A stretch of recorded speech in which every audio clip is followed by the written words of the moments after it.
আজকে আমরা 15ই শাবান যখন আপনার আছে, 15ই শাবানের রাতে আমরা কি করি? আপনার ইবাদত করি, বান্দেগি করি।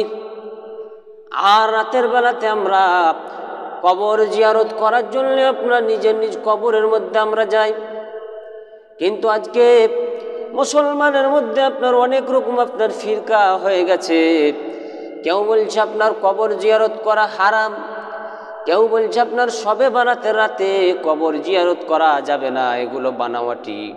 কেউ বলছে আপনার রোজা রাখা যাবে না, কেউ বলে আপনার শবে বারাতের রাতে আপনার ইবাদত করা যাবে না, দিনের বেলাতে রোজা রাখা যাবে না।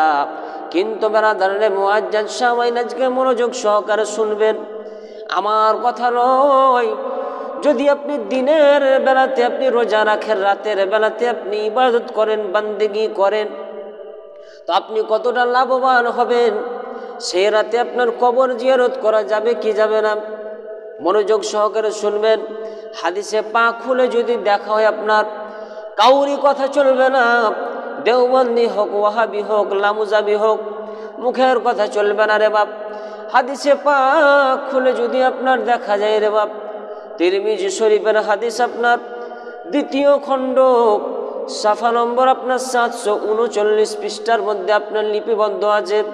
উম্মুল মুমিন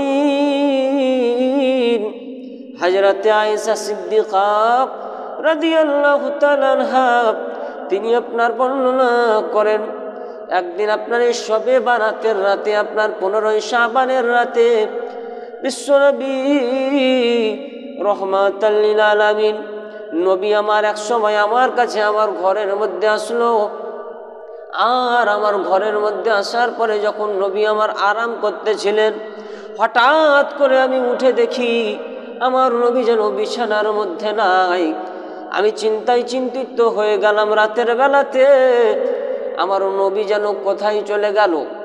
উম্মুল মুমিনিন হযরতে আয়েশা সিদ্দিকা রাদিয়াল্লাহু তাআলা আনহা তিনি বর্ণনা করেন, আমি নবীকে খোঁজাখুঁজি করতে আরম্ভ করলাম, নবীকে খুঁজতে আরম্ভ করলাম।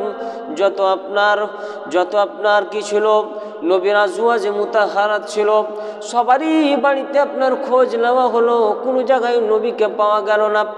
অবশেষে হযরতে উম্মুল মুমিনিন আয়েশা সিদ্দিকা রাদিয়াল্লাহু তাআলা আনহা তিনি বর্ণনা করেন, আমি নবী পাক সাল্লাল্লাহু তাআলা আলাইহি ওয়াসাল্লামকে আমি জান্নাতুল বাকির মধ্যে যাওয়ার পরে আমি পেলাম নবীকে। আমি দেখলাম কি হযরতে খাদিজাতুল কুবরা রাদিয়াল্লাহু তাআলা আনহার কবরের পাশে গিয়ে নবী আমার 2 হাতকে উত্তোলন করে আপনার দোয়া করতে আছেন।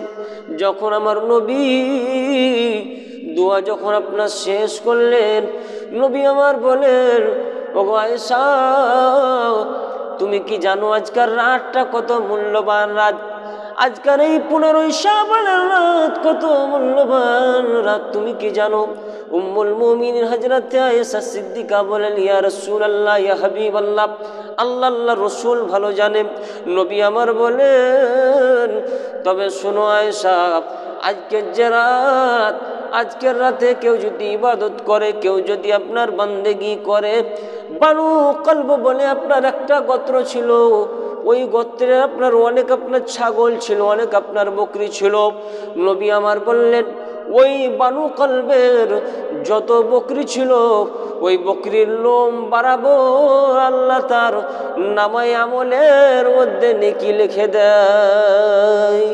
বেরাদারে মুআজ্জাজ সামাইন, বুঝা গেল ওই রাতটা এত আপনার গুরুত্বপূর্ণ রাত। কেউ যদি সুবহানাল্লাহ আপনার ইবাদত করতে থাকে, আল্লাহ পাক রব্বুল আলামিন তার নামায়ে আমলের মধ্যে নেকি নেকি লিখতে থাকে। এই রাতের মধ্যে আপনার কবর জিয়ারত করাও জায়েজ আছে। যে কবর আত্মীয় স্বজন যারা আমাদের কাছ থেকে দূর হয়ে গেছে, ওনাদের কবরের মধ্যে যেতে হবে, দোয়া করতে হবে। দোয়া এমন একটা বড় জিনিস, সুবহানাল্লাহ, যখন আল্লাহর দরবারে 2 হাতকে উত্তোলন করে আপনার দোয়া করতে থাকবেন, আল্লাহ রব্বুল আলামিন ওই বান্দার উপরে আপনার খুশি হয়, ওই বান্দার হাতকে আপনার ফিরিয়ে দেন না, ওই দোয়াকে আল্লাহ রব্বুল